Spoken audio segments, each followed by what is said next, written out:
అంతా బాగానే ఉన్నారు, నాకెందుకు ఇలాంటి పరిస్థితులు?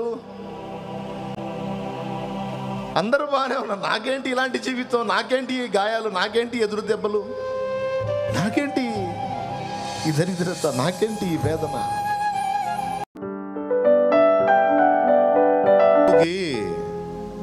అక్క చెల్లెళ్ళు, అన్నదమ్ములు, బోల్డంత ఫ్యామిలీ మెంబర్స్ ఉన్నారని 42వ అధ్యాయంలో కానీ తెలియదు మనకి. మొదటి అధ్యాయం దగ్గర నుంచి వరసగా చదువుకుంటూ వెళ్తే 42వ అధ్యాయంలో ఆయనకి అక్క చెల్లెళ్ళు, అన్నదమ్ములు ఉన్నారన్న సంగతి తెలిసింది ఏబుకి. ఎడిపోయారు వాళ్ళు ఏబు అగచాట్ల పర్వంలో. ఏబు ఘోరమైన శ్రమల్ని ఎదుర్కొంటున్నప్పుడు వీళ్ళందరూ ఎడిపోయారు. ఉన్నారు కదా, మరి ఎందుకని ఏబుని ఆదరించలేదు? ఏబుని దేవుడు మళ్ళా దర్శించి రెండంతల ఆశీర్వాదాన్ని ఇచ్చిన తర్వాత మళ్ళా లైన్లోకి వచ్చారు. అంటే మనం ఎదుర్కొనే శోధనల్లో అది కూడా ఒక భాగం. మనల్ని దేవుడు శుద్ధీకరణకు అప్పగించినప్పుడు, దేవుడు మనల్ని శ్రమల కొలిమిలో ఉంచి శుద్ధ సువర్ణంగా చేయాలని తలంచినప్పుడు పరిస్థితులు ప్రతికూలించడమే కాదు, ఆదరించే ఆత్మీయుల్ని సైతం దూరం చేసే ప్రక్రియ అనుమతించబడిద్ది అనేది నాకు అర్థమైంది అక్కడ. కనీసం ఆదరించే వాళ్ళు కూడా దూరం అయిపోతారు, ఇంకెవ్వరు ఉండరు, కేవలం ఆయన, ఏబు. ఫ్రెండ్స్ వచ్చారు. ఫ్రెండ్స్ ఏబు పడుతున్న అగచాట్లు చూసి అల్లంత దూరాన నిలిచి 7 రోజులు ఫాస్టింగ్ ఉన్నారు. ఏబు దగ్గరికి రాకుండా అల్లక్కడ ఏబును చూసి, ఎవరు నా మనిషి ఏబేనా? ఏంట్రా ఏబు దుస్థితి, ఎట్లా ఉన్నోడు ఎట్లా అయిపోయాడు, రాజులాంటోడు ఇట్లా అయిపోయాడు ఏంటి? మన ఏబేనా, మన ప్రియమైన ఏబేనా? అయ్యయ్యో ఏంటి పరిస్థితి? ఏబు గతి చూస్తుంటే అన్నం కూడా సహించట్లేదురా, నా వల్ల కాదు, నేను ఏబుని చూడలేని స్థితిలో. అయ్యో దేవుడా, ఎందుకు ఏబుకి పరిస్థితి రప్పించావని పాపం 7 రోజులు వాళ్ళు ఫాస్టింగ్ ఉన్నారు. ఎంత ప్రేమ! అంత ప్రేమించిన వాళ్ళు తీరా ఏబు దగ్గరకు వచ్చిన తర్వాత వాళ్ళు సహా, ఆత్మీయులు అనుకున్న వాళ్ళు సహా పొడవటం మొదలుపెట్టారు, గాయాలు చేయటం మొదలుపెట్టారు. నువ్వు మంచోడు అయితే నీకు ఇంత దరిద్రం ఎందుకు దాపురించింది? ఎక్కడో తేడా జరిగింది. దేవుడు అన్యాయస్తుడు కాదు, నీకు ఈ గతి పట్టించాడంటే నువ్వు మామూలుడి కాదు. శారీరకంగా అనుభవిస్తున్న బాధల కంటే ఈ పోట్లు ఎక్కువైపోయినాయి. నలుగురు, ముఖ్యంగా 3 బాగా ఇబ్బంది పెట్టారు. మొత్తం 4 రౌండప్ చేశారు. ఒకడు మార్చి ఒకడు పొడవటం మొదలు పెట్టారు యోబుని. ఇదంతా శోధనల పర్వం, ప్రక్షాళనలో భాగం, శుద్ధీకరణలో భాగం. దేవుడు కొన్నిసార్లు మనల్ని శుద్ధి చేయాలని పూనుకున్నప్పుడు, మనలో ఆశీర్వాదానికి అడ్డుబండలుగా ఉన్న అవలక్షణాలను తొలగింప పూనుకున్నప్పుడు శ్రమల కొలిమిలోనికి తీసుకెళ్తాడు. అది కూడా మనల్ని ప్రేమించి చేసే ప్రక్రియ సుమ, పగబట్టి కాదు. మనల్ని రెండంతలుగా ఆశీర్వదించడానికి అవరోధంగా ఉన్న అడ్డుబండలు ఏమున్నాయో వాటిని మన నుండి దొళ్ళగొట్టడానికి, వెళ్ళగొట్టడానికి తప్పదు. శ్రమల కొలిమిలో మనల్ని ఉంచి శుద్ధ సువర్ణంగా తేలుస్తాడు. మనలో ఉన్న మురికి మాలిన్యాన్ని తొలగిస్తాడు. దీని గురించి పేతురు రాసిన పత్రికలో, నశించిపోవు సువర్ణము అగ్ని పరీక్ష చేత శుద్ధీకరణ పొందుతుంది కదా, అంతకంటే అమూల్యమైన మీ విశ్వాసము శోధనకు నిలిచినదై ప్రభు ప్రత్యక్షమైనప్పుడు మెప్పు, మహిమ, ఘనత మీరు పొందడానికి కారణమైద్ది అని చెప్పాడు ఏబు. ఏబును మాట్లాడుతున్నాను కదా, పేతురు గారు ఈ మాట మాట్లాడాడు. అప్పుడు నాకు వెంటనే గుర్తొచ్చింది ఏబు సహా అన్నాడు, శోధింపబడిన మీదట. ఈ శోధనల పర్వం నాకు అట్టే కాలం కొనసాగదు, కొద్ది కాలం నడిచింది. ఈ ప్రతికూలతలు, ఎదురు దెబ్బలు, గాయాలు, విమర్శలు, నిందలు, అవమానాలు బ్రతుకంతా ఉండవు. కొంతకాలం ఏవో నాలో ఆయనకు నచ్చనివి ఏవో ఉన్నాయో వాటిని శుద్ధి చేయడానికి నా తండ్రి అనుమతిస్తాడు, పర్వాలేదు. ఒకరోజు వచ్చింది, నేను మేలిమి బంగారం లాగా మారిపోతా. ఎందుకంటే ఆయన అన్యాయస్తుడు కాదు. ఎవరు? నేను ఎవని యందు విశ్వాసం ఉంచానో, ఈ తల ఎవని పాదాల ముందు సాగిలపడిందో, ఈ మోకాళ్ళు ఎవని ముందు సాష్టాంగ పడ్డాయో, ఆ సర్వోన్నతుడు సామాన్యుడు గాడు, అన్యాయస్తుడు గాడు. ఆయన న్యాయవంతుడు. ఆయన ఎంతైనా నమ్మదగినవాడు. నా అనుకున్న ఆత్మీయులు నన్ను వదిలేయచ్చు, నాకు ఆప్తులు అనుకున్న వాళ్ళు నన్ను గాయపరచొచ్చు. నా సొంత ఫ్యామిలీ, నా కట్టుకున్న భార్య చావరాదా, ఎందుకు నువ్వు బతకటం అని అంటుండొచ్చు. లేదా నన్ను కట్టుకున్న భర్త, ఎందుకే నువ్వు చావే, చావు అంటుండొచ్చు. నా కడుపును పుట్టిన పిల్లలు, ఎందుకమ్మా నువ్వు చావచ్చుగా, ఎందుకు డాడీ నీలాంటి వాడు బతకటం అనొచ్చు. లేకపోతే నిన్ను కన్న నీ తల్లిదండ్రులే, దరిద్ర కొట్టుదానా మా కడుపును ఎందుకు పుట్టావే, చావవే అనొచ్చు. దరిద్రుడా మా కడుపును ఎందుకు పుట్టావరా, దరిద్రుడా శాపగ్రస్తుడా, చావరా చావన్నారా అంటుండొచ్చు. శ్రమల కొలిమిలో, శోధనల పర్వంలో అదొక ఘట్టం. నాయనా కృంగిపోవద్దు, కలత చెందొద్దు, అధైర్యపడద్దు, విస్మయం ఉండొద్దు. ఇవన్నీ నీ హృదయాన్ని మెత్తన చేసే దానిలో భాగం. దేవునికి ఇష్టమైనటువంటి వ్యక్తిత్వం నీలో రూపుదిద్దేటువంటి దానిలో భాగం. నిన్ను ప్రేమించాడు దేవుడు, నిన్ను కోరుకున్నాడు, నిన్ను ప్రత్యేకించుకున్నాడు.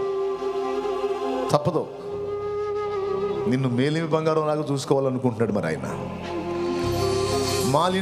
మాలిన్యం మురిగితో ఉన్న వ్యక్తిగా కాదు, శుద్ధ సువర్ణముగా చూడగోరాడు, మేలిమి బంగారముగా చూడగోరాడు. అందుకే పరిశోధనలో పెట్టాడు, అగ్ని పరీక్షలో పెట్టాడు. అందుకే చేదైన అనుభవాలు, మింగుడు పడని అనుభవాలు. అంతా బాగానే ఉన్నారు, నాకెందుకు ఇలాంటి పరిస్థితులు? అందరూ బాగానే ఉన్నారు, నాకేంటి ఇలాంటి జీవితం, నాకేంటి ఈ గాయాలు, నాకేంటి ఎదురు దెబ్బలు, నాకేంటి ఈ దరిద్రత, నాకేంటి ఈ వేదన? మీకు ఉన్నాయి కదా, మీ హృదయాల్లో ఉన్నాయి కదా, ఉన్నాయి, ఖచ్చితంగా ఉంటాయి. నాకున్నప్పుడు మీకు ఉంటాయి. ఎందుకంటే మనందరం ఆయన ప్రత్యేకించుకున్న పాత్రలో ఒక్కళ్ళని కూడా వదలలో. ఎవరికి తక్క రేంజ్లో వాళ్ళకు ఉంటాయి. ఆ ఘట్టంలో ఇక ఆయన మనం తప్ప ఇంకెవరు మనల్ని ఆదరించలేరు, ఎవరు మనకు కనపడరు. ఇక ఏదన్నా ఆదరిస్తే ఆయన వాక్ ఆదరించాల్సిందే, ఇంకా ఏ ఆదరణ దొరకదు. ఇది ఎరిగి ఆ మాట పాడుకున్నా. అనుకోనని శ్రమలెన్నో ఎదిరించిన ఆ శ్రమల్లో ఆదరించాల్సిన ఆత్మీయుల ప్రేమ నిన్ను మరచి నిద్రించిన, నిన్ను పట్టించుకోకుండా వదిలేసిన, చావరా నీ చావు నువ్వు, చావవే నీ చావు నువ్వు అని నిన్ను వదిలేసి వారు వారి ప్రేమ నీ శోధన పర్వం కొనసాగినప్పుడు నిద్రించిందేమో. Don't worry. ఆత్మీయుల ప్రేమ కొరవడితే, ఆత్మీయుల ప్రేమ నిదురిస్తే ఇంకా దిక్కు లేదా? అసమానుడు, ఆయనను ఎవరితో సమానం చేయలేము. అసమానమైన నా దేవుని బలమైన బాహువు మాత్రం నిన్ను వదలదు. ఏబును వదిలాడా? ఏబును వదిలాడా? ఏబును వదల్లా. ఏమండి, కఠినమైన శ్రమల గుండా ఒక విశ్వాసి వెళ్తున్నప్పుడు వాస్తవంగా ఆ కఠినమైన పరిస్థితుల్లో విశ్వాసం అడ్రస్ లేకుండా పోయిద్ది. అన్నీ బాగున్నప్పుడు విశ్వాసం చాలా ఉల్లాసంగా, ఉత్తేజంగా, ఉజ్జీవంగా ఉంటుంది. కాస్త ఎదురు దెబ్బలు సెగలు తగిలినాయి అంటే విశ్వాసం అడ్రస్ కూడా ఉండదు. కానీ ఈరోజు ఇక్కడ కూర్చున్న మనందరి జీవితాల్లో ఎన్నో ప్రతికూలతలు ఎదురైనాయి. ప్రభువుని ఎరగక ముందు ఎదురైనాయి, ప్రభువుని ఎరిగిన తర్వాత కూడా ఎదురైనాయి. కానీ ఏం జరిగిందో తెలియదు. ఎలాంటి చేదైన అనుభవాల్లో కూడా నువ్వు నడుస్తున్నావో అది నీకు ఆయనకే తెలుసు. కానీ నీ విశ్వాసం చెక్కు చెదరకపోగా ఇంకా అభివృద్ధి చెందుతుంది.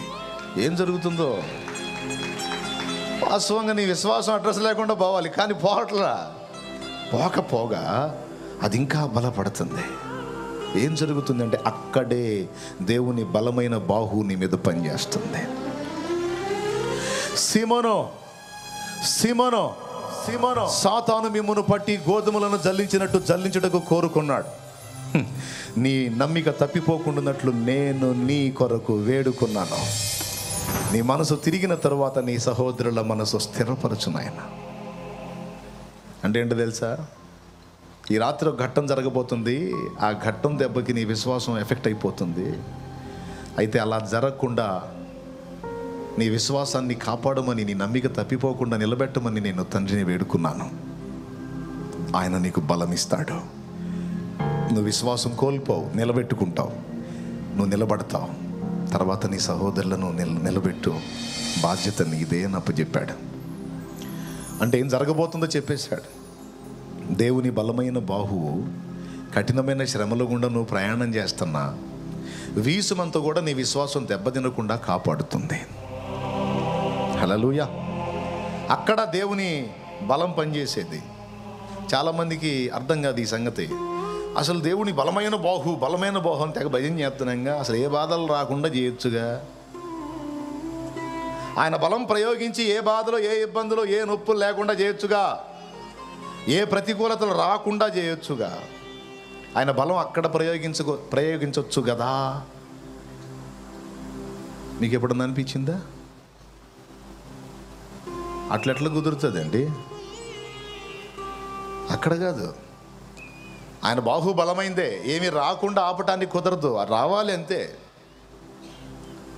అసలు భూమి మీదకి వచ్చిందే ట్రైనింగ్ కోసం, అనుభవాలు నేర్చుకోవటం కోసం. రప్పించిందే అనుభవాల కోసం. అయితే అనుభవాల సెగలు లేకుండా ఎట్లా కుదురుతుంది? అయితే బలమైన బాహు ఎక్కడ పనిచేసిందంటే శ్రమలు రాకుండా చేయదు, కానీ శ్రమల్ని తట్టుకొని విశ్వాసంలో నిలిచి ఉండటానికి శక్తినిస్తుంది. అది దేవుని బలమైన బాహు చేసే పని. గుండె చెదిరిందా? గలిబిలికి గురయ్యావా? కృంగిపోయావా? ఇంకా నా వల్ల కాదన్నావా? లేదు అని అప్పుడు పట్టుకుంటాడు చెయ్యి. ఏమైంది? ఏముంది? అంతా అయిపోయింది. ఎవరు చెప్పారు అయిపోయింది? నీ ముఖం.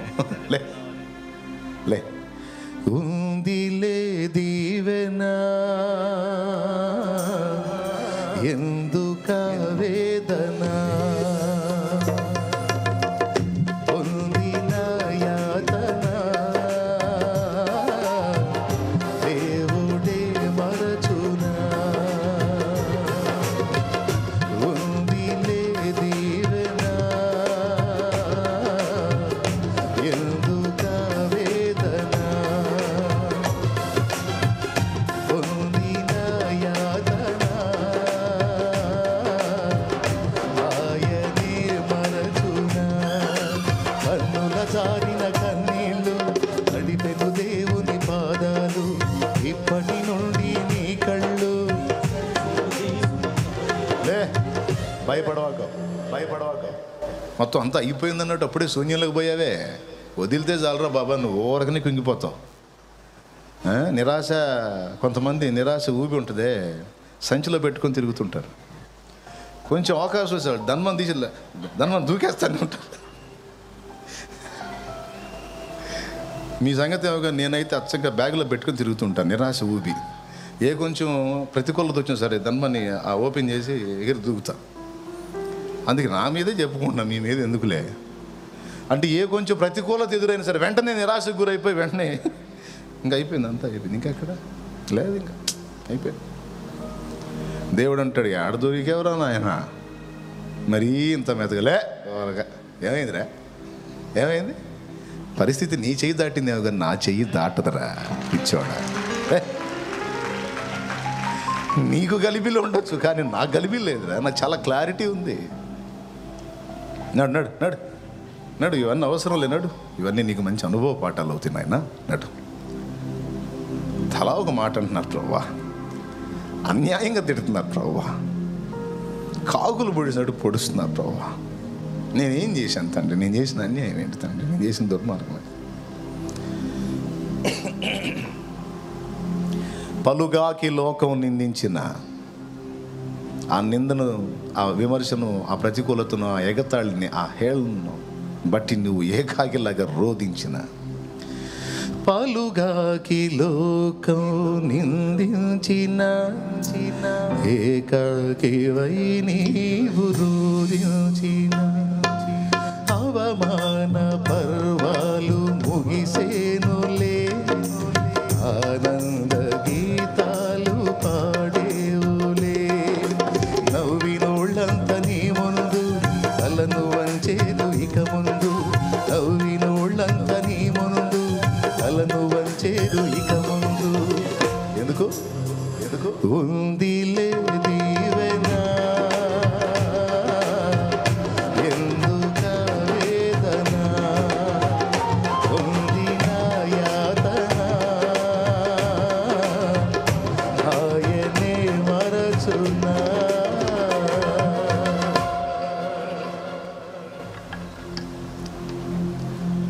అందరికీ అందరూ ఉన్నారు, ఆదుకుంటారు, లైన్లో నిలబెట్టుకుంటారు. నాకెవరున్నారు నన్ను ఆదరించడానికి? నాకేముంది? నాకేం దిక్క? నాకేమన్నా ఆదరించే వాళ్ళు ఉన్నారా? నా దగ్గర ఓపిక ఉన్నప్పుడు తిన్నారు, నా దగ్గర ఉన్ని పొందుకున్నారు. ఇప్పుడు నన్ను ఏకాకిం చేశారు. నాకెవరు ఉన్నారు? ఏదో బతుకుతున్నా జీవచ్చేవల్లాగా. ఇచ్చోడా నేనేనా? అందరూ వదిలిపెట్టినా నేను వదలను. నేను పిచ్చిదానా? అందరూ వదిలేశారా? అందరూ వదిలేస్తారు, వాళ్ళకి ఏం కావు. కాబట్టి నా కూతురు నువ్వు ఈ చేతులతో నిర్మించుకున్నాను నిన్ను. ఒక్క గడి అయినా మర్చిపోతానా నిన్ను? ఒక్క గడియ ఏమనుకుంటున్నాడు? నా గ్రంథంలో మాటలు ఇంటా కూడా ఎందుకు అట్లా మాట్లాడుతున్నావు అంటాడు ఆయన. అబద్ధాలా నేను చెప్పినాయి? అబద్ధాలా? యవనుడా, నాకెవరున్నారు? శాలేమన్న పిల్లల కంటే శాలేమన్న ఉన్నాడు, వాళ్ళకి సపోర్ట్ చేస్తాడు.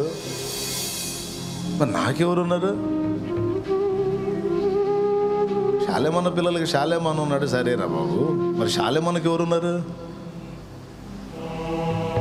శాలేమన్న కూడా ఏకాకేగా.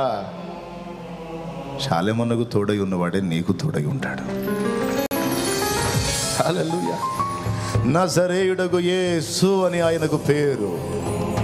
నజరేయుడగు యేసు అని ఆయనకు పేరు.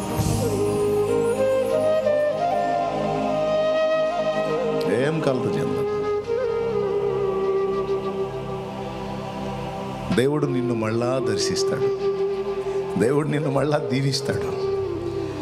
నీ దీన పరిస్థితులన్నిటినీ మార్చి ఆయన ఏంటో నీకు చూపిస్తాడు. ఆ చూపించిన దినాన, ఆ చూపించిన రోజున మొత్తం చేరతారు నీ చుట్టూ. గుర్తుపెట్టుకో ఈ మాట. మొత్తం చేరతారు నీ చుట్టూ, చేరతారు నీ చుట్టూ చేరి. ఎన్ని బాధలు పడిందో బిడ్డ. ఆ టయాన ఏందో నేను కూడా ఆదరించలేకపోయాను బిడ్డని. ఎన్ని బాధలు పడ్డాడో బిడ్డ. ఏందో నా దరిద్రం. ఆ టయాన నేను కూడా బిడ్డను ఆదుకోలేకపోయాను అని నీ చుట్టూ చేరి ఎంత లేచి శ్రమ నొందివన్నీ ఏడ్చి నిన్ను ఓదార్చి ఆదరించి, ఎప్పుడు దేవుడు కార్యం దేవుడు కంప్లీట్ చేసినాక వస్తారు. వచ్చినా రాకపోయినా ఆయన చాలడా? చెప్పండి, ఒక మొక్క చెప్పండి. ఆయన చాలడా? ఆయన కోసం బతకాల్సిన అవసరం లేదా? మనం ఎవరి కోసం బతుకుతాం? నేను ఆయన్ని ప్రాణప్రదంగా నమ్మాను. నాకు దుర్మార్గం చేశాడు, నాకు అన్యాయం చేసి నా జీవితాన్ని నాశనం చేశాడు. ఇంకెందుకు బతకాలి? అందుకే నన్నయ్య ఎండోసల్ఫాన్ తెచ్చుకున్నాను. తాగమ్మా తాగు, పోతావు పాతాళానికి. అరే నమ్మక ద్రోహం చేసిన వాడి కోసం చేస్తాడు. పిచ్చిదానా, నీ కోసం ప్రాణం పెట్టినోడి సంగతి ఆలోచించమే. నీ ప్రాణం తీయటానికి సిద్ధపడ్డోడి గురించి నువ్వు దిగులు పడుతున్నావు, కానీ నీకోసం ప్రాణం పెట్టినోడి గురించి కొంచెం ఆలోచించమ్మా. నీ కొరకే తన ప్రాణము పెట్టిన ప్రేమను చూడమ్మా. నిన్ను చూడక ఉండలేని ఆ ప్రేమే నిజమమ్మా. నీ కొరకే తన ప్రాణము పెట్టిన ప్రేమను చూడమ్మా. నిన్ను చూడగా ఉండలేని ఆ ప్రేమే నిజమమ్మా. అందరూ నిన్ను మరచిన గాని మరువని స్నేహితుడే, కొందరిలాగా మధ్యలో నిన్ను విడువని ప్రేమికుడే.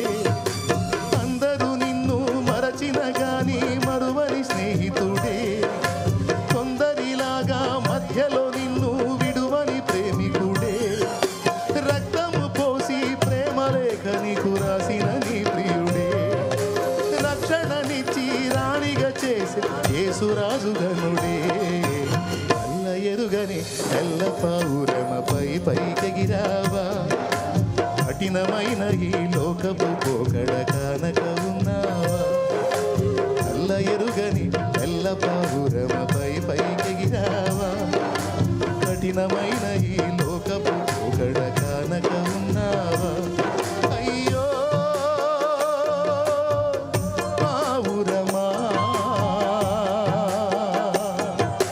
ఓ పావురమా, అల్ల ఎరుగని తెల్ల పావురమపై పైకెగిరావా, కఠినమైన ఈ లోకపు పోకడ కానక ఉన్నావా.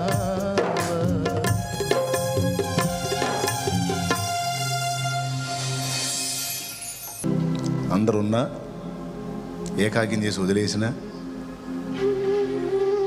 నీకెవరు ఉన్నారు? అందరూ మర్చిపోయినా ఆయన మర్చిపోతాడా? ఒకప్పుడు అంటే ఆయన్ని ఎరగవు నువ్వు, ఇప్పుడు ఆయన ఎరుగుదువు కదా. నీకు తెలుసా, నువ్వు ఆయనని అసలు ఏమాత్రం ఎరగనిది నాన్న కూడా నిన్ను ఆదుకుంది ఆయనే, నీ ఆశలు తీర్చింది ఆయనే. ఇప్పుడేదో నమ్ముకున్నప్పుడు ఇప్పుడు హెల్ప్ చేయటం కాదు,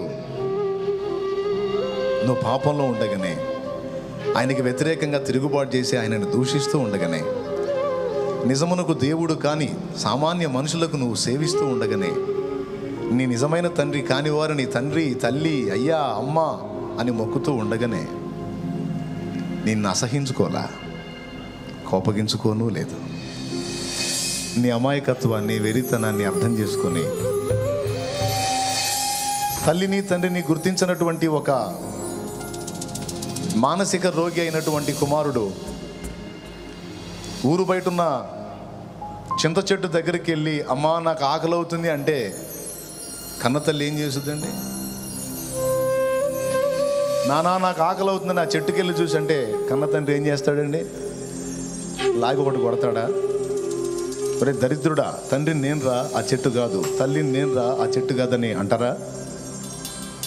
అనరు. ఎందుకంటే వాడికి మతి స్థిమితం లేదు, మానసిక మైండ్ పని చేయట్లా. కాబట్టి వాడు చెట్టుని అడుగుతుంటే తండ్రి తీసుకెళ్ళి ఆహారం ఇస్తాడు. Praise the Lord. వాడు అన్ని చెట్టునే అడుగుతుంటాడు, కానీ ఎవరు తీసుకెళ్ళి ఇస్తుంటారని? ఎందుకు? తమను గుర్తించే పొజిషన్లో వాడు లేడు. కానీ ఏనాటికైనా వాడు బాగుపడితే వాడికి అన్నీ ఇచ్చింది తామేనని ఏనాటికైనా గుర్తిస్తాడన్న ఒక ఆశ. గుర్తించకపోయినా పర్వాలేదు, కన్న నేరానికి వాడికి చేయాల్సిన న్యాయం అయితే వాడికి చేయాలి. అందుకే మనం ఇంకా చీకట్లో, పాపంలో, అంధకారంలో, శాపంలో ఉండి ఆయనను ఇంకా నువ్వు ద్వేషించుచుండగానే మనల్ని ఒక క్షణమైనా మర్చిపోకుండా నిరంతరం కాచి మనకంత అన్నం పెట్టి, వస్త్రం ఇచ్చి, బ్రతుకనిచ్చి మనల్ని నడిపించిన వాడు యేసయ్యే. ఈరోజు నువ్వు ఆయన నమ్ముకున్నావని ప్రేమించడం కాదు, నువ్వు ఆయనను విశ్వసించక మునిపే ఆయన నిన్ను ప్రేమించాడు. నీవు నేను మనం ఇంకా పాపులమై ఉండగానే క్రీస్తు యేసు మన పాపముల కొరకు చనిపోయెను, తిరిగి లేచెను. ఇది రా తల్లి సత్యం. ఎంతమందికి అర్థమైంది? అంటే అన్నయ్య అప్పుడు కొన్ని సాయాలు జరిగినాయి కంటే ఆ సాయాలు చేసింది కూడా ఏనేనమ్మా. అంటే అన్నయ్య అప్పుడు కొన్ని హెల్ప్లు జరిగినాయి కదా అక్కడ, అంటే అక్కడికి పోయినా ఎక్కడికి పోయినా, ఊరు బయట ఉన్న చెట్టు దగ్గరికి పోయినా సాయం చేసింది మాత్రం యేసయ్యనమ్మా. కానీ తెలియదు నీకు, అప్పుడు నీ గ్రహింపు లేదు. అందుకని నిన్ను అసహించుకోవాలా, ఏసరించుకోవాలా, నిన్ను ప్రేమించాడు. ప్రిదారా విన్నారు కదా, నువ్వు అన్యుడిగా అన్యురాలిగా ఉన్నప్పుడే నిన్ను ప్రేమించి మర్చిపోను దేవుడు ఈరోజు మర్చిపోతాడా? అందరూ వదిలేసిన, అందరూ వాడుకొని వదిలేసిన ఆయన నిన్ను వదలడు వదలడు వదలడు వదలడు వదలడు వదలడు. అనుకొనని శ్రమలెన్నో ఎదిరించిన ఆత్మీయుల ప్రేమని దురించిన అసమానమైన నా దేవునే బలమైన బాహువు నిన్ను వీడునా. యేసు నిలిచాడు నీ ముందు, నీకు చేసేను కనువిందు. యేసు నిలిచాడు నీ ముందు, నీకు చేసేను కనువిందు. ఉందిలే దీవెనా. విశ్వసించిన వాళ్ళందరూ పాడండి. నీ మనసుకు నువ్వే చెప్పుకో. ఓ పిచ్చి మనసా, ఉందిలే దీవెనా, ఎందుక వేదన, పొందిన యాతన.